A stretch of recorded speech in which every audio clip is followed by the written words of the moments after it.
Hello दोस्तों, if you see closely then last 50 years में all over the world 3 billion से भी ज्यादा पॉपुलेशन बढ़ी है। पर क्या आपने भी सोचा है कि एलॉन मस्क और जॉर्डन पीटरसन जैसे लोग क्यों बोलते हैं कि वर्ल्ड की पॉपुलेशन बहुत कम है, लोगों को और बच्चे पैदा करने चाहिए? Well, first understand this. सन 1300 में वर्ल्ड की पॉपुलेशन 370 मिलियन थी, लेकिन सर 1804 में ये बढ़ के 1 बिलियन हो गई। मतलब वर्ल्ड को 500 साल लगे 1 बिलियन तक कंप्लीट करने के लिए। And if you say today, तो वर्ल्ड की पॉपुलेशन 8 बिलियन क्रॉस कर चुकी है। And the main point is India has contributed nearly 18% in this race of population. लेकिन क्या पॉपुलेशन ज्यादा होना इंडिया के लिए अच्छा है? और इससे इंडिया को क्या फायदा होगा, या फिर इंडिया को बहुत बड़ा नुकसान झेलना पड़ेगा? जानते हैं आगे इस वीडियो में। If you see outside India, तो आपको पता चलेगा कि China, Japan, UK, Poland, South Korea, Brazil और ऐसी 90+ कंट्रीज हैं, उनका TF रेट 2.1% है। Well, what is TF rate? Let me explain it to you in a super simple method. Total fertility rate means एक औरत अपने लाइफ टाइम में on an average कितने बच्चे पैदा कर रही है। In the 90s average fertility rate 4 से 5 होता था, but if you see today, तो आज ये 2.3 से 2.4 है।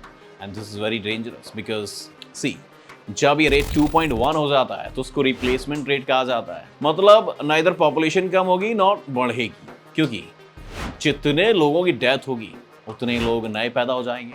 और अगर TF रेट 2.1 से नीचे हो जाता है तो पॉपुलेशन हैवी डिक्लाइन होना चालू हो जाएगी। पर जापान में आपने एक नई प्रॉब्लम के बारे में सुना होगा। वहाँ की average age of population 48 years है। मतलब जापान में वर्किंग पीपल से ज़्यादा डिपेंडेंट पीपल हैं। इनफैक्ट जापान तो बच्चे पैदा करने पर अवार्ड्स भी दे रहा है भाई साहब। But if you see in India, तो इंडिया की एवरेज एज ऑफ पॉपुलेशन है 28 ईयर्स, लेकिन ये बहुत तेज़ी से बढ़ रही है।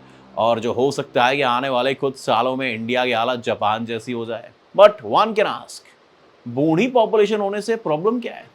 Let me explain it to you. See, अगर डिपेंडेंट पॉपुलेशन होगी तो उनकी देखभाल गवर्नमेंट को करनी पड़ेगी, लेकिन उसके लिए पैसा लगेगा। And because of the lack of working population, government को टैक्स बहुत कम मिलेगा, कंपनीज ज़्यादा प्रोडक्ट प्रोड्यूस नहीं करेंगी, इकोनॉमी की ग्रोथ नहीं होगी, इनफैक्ट रिसेशन भी आ सकता है। बट ये तो रही ओवर पॉपुलेशन से वर्ल्ड में क्या क्या प्रॉब्लम हो सकती है ये बात। Now the question is, India को इससे क्या प्रॉब्लम होगी? हमको इसके पॉजिटिव्स और नेगेटिव्स दोनों पॉइंट्स को समझना पड़ेगा। First, let's understand positive points. Number 1, economy growth. India की जो मैक्सिमम पॉपुलेशन है ना, वो यंग, डायनेमिक और मिडिल क्लास है। मिडिल क्लास लोग अच्छा खर्चा करते हैं, जिससे गवर्नमेंट को पैसा मिलता है। एंड मिडिल क्लास लोग पैसे सेव भी करते हैं, इससे कहीं ना कहीं इंडिया की इकोनॉमी को ग्रोथ मिलती है। इंडिया की middle class population nearly US की ओवरऑल पॉपुलेशन जितनी है, and this really contribute to the economy. Number 2, innovations. See, हर 1 करोड़ इंसान में से एक ऐसा इंसान होता है जिसके पास एक बड़ा आइडिया होता है जो पूरे वर्ल्ड को चेंज कर सकता है। और जब ज़्यादातर लोग होंगे तो प्रॉब्लम्स तो ज़्यादा होंगी, लेकिन उनके सोल्यूशन फाइंड करने के लिए मास्टरमाइंड्स भी पैदा होते रहेंगे। Number 3, productivity. In simple words, जब पॉपुलेशन ज़्यादा होगी तो काम करने के लिए ज़्यादा लोग होंगे। इसको ऐसे समझो कि सपोज मास्टरमाइंड्स आइडिया निकालेंगे लोग और बाकी लोग उनकी हेल्प करेंगे। ज़्यादा लोग होंगे तो काम ज़्यादा फास्ट होगा, जिससे ग्रोथ रेट भी फास्ट होगा। Now let us come to the disadvantage of the same, over population. Number 1, environment. If you will monitor closely, you will come to know कि सबसे ज्यादा इफेक्ट एनवायरनमेंट को होगा। Let me explain it to you. See, India में world का 2.4% land mass है और 4% पानी है। लिटरली 18% पॉपुलेशन है। अगर हम बेसिक नीड पूरी करने की बात करें, तब भी एनवायरनमेंट को इफेक्ट पड़ता है। जितने ज्यादा लोग होंगे उनको उतनी ज्यादा जगह रहने के लिए लगेगी। इसके लिए फॉरेस्ट कटेंगे, पोल्यूशन होगा, डिसर्टिफिकेशन होगा और मोस्ट इंपॉर्टेंटली इससे लॉस ऑफ बायोडाइवर्सिटी होगा। Number 2, food and water scarcity. Over population से फूड एंड वाटर के लिए डिमांड बढ़ेगी, but because of unequal distribution बहुत लोगों तक ये सब पहुंच ही नहीं पाएगा।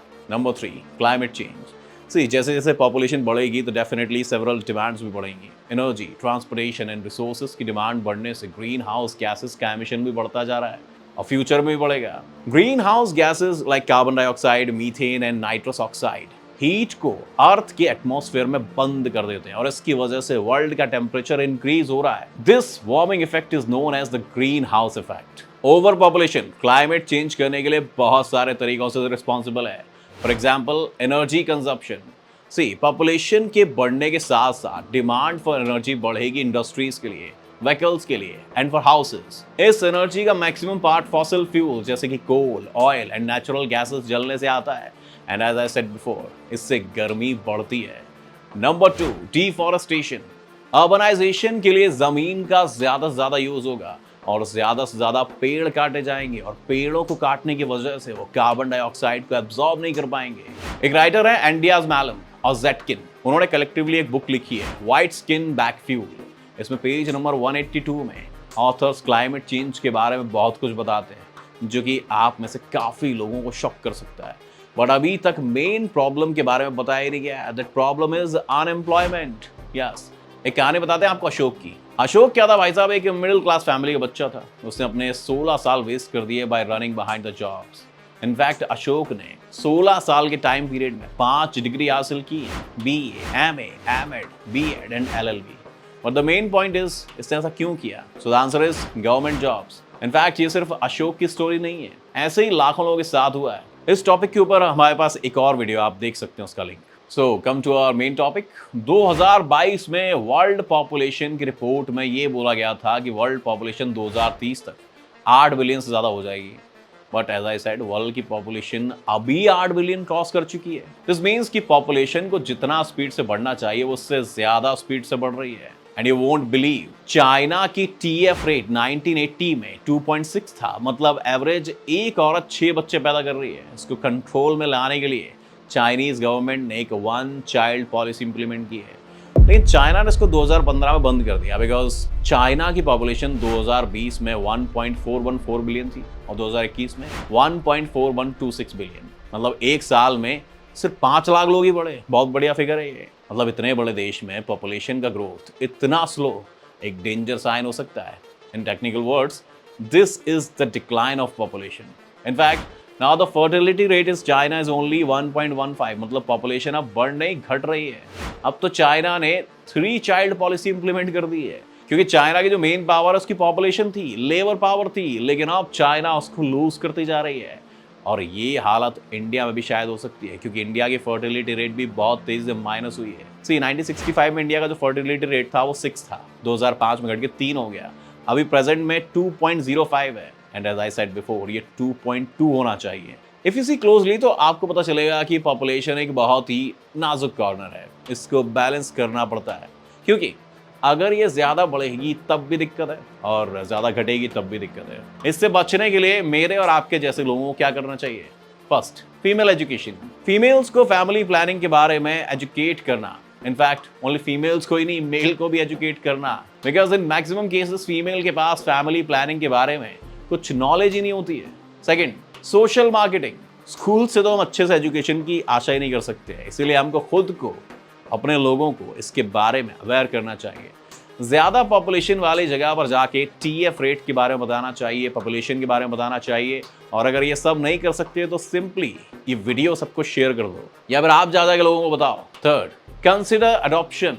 This sounds weird but let me explain it to you. Indian mythology में माँ देवकी को उतनी रिस्पेक्ट नहीं दी जाती जितनी माता यशोदा को दी जाती है। क्योंकि जरूरी नहीं है कि आपके बच्चे का जो खून है वो आप जैसा ही हो, उसको पाला किसने ये डिपेंड करता है। इंडिया में 2 करोड़ से भी ज्यादा अनाथ बच्चे हैं, so we have option to adopt them. UNFPA ने अपने एक रिपोर्ट में पॉइंट आउट किया है कि इंडिया की 30% पॉपुलेशन 15 साल से कम है, 62% वर्किंग एज पॉपुलेशन है और सिर्फ 8% लोग 60 ईयर्स से ज्यादा के हैं। इसका मतलब पता है क्या हुआ कि इंडिया को एक बहुत ही अच्छी इकोनॉमिक ग्रोथ मिल सकती है। हमारे पास यूथ सबसे ज्यादा है। लेकिन UNFPA ने इस रिपोर्ट में ये भी बोला है कि 2030 तक इंडिया की वर्किंग एज पॉपुलेशन 65% तक हो जाएगी और उसके बाद इसमें बहुत तगड़ा डिक्लाइन आएगा। इसकी वजह से इंडिया की हालत जापान और चाइना जैसी हो सकती है। जैसा कि मैंने वीडियो की शुरुआत में कहा था, इलॉन मस्क कहता है कि वर्ल्ड को अभी ओवर पॉपुलेशन नहीं, अंडर पॉपुलेशन से डरना चाहिए। एक रिपोर्ट में कहा गया था कि वर्ल्ड की पॉपुलेशन 11 बिलियन तक जाएगी, उसके बाद वर्ल्ड की पॉपुलेशन में भी बहुत तगड़ा डिक्लाइन आएगा। वेल, मोस्ट इंपॉर्टेंटली मैं आप सबको ये कहना चाहता हूँ कि मैंने जो पॉइंट्स पहले बताए उन सबको फॉलो करो, जिससे कि शायद हम इस वर्ल्ड की कुछ हेल्प कर सकें। एंड एट द एंड में कहूँगा कि हमको ऐसे डिसीजंस लेने चाहिए जिससे वर्ल्ड में इंस्टेबिलिटी ना बढ़े। वेल, अगर आपकी लाइफ में इस वीडियो से थोड़ी भी वैल्यू बढ़ी है तो हमारे चैनल को जरूर सब्सक्राइब करें क्योंकि ऐसी वीडियोस बनाने में हमको बहुत मेहनत लगती है। बट आपको ये अप्रिशिएट करने के लिए ओनली 2 सेकेंड्स लगेंगे। Thanks for watching this video. मेरा नाम गगन है।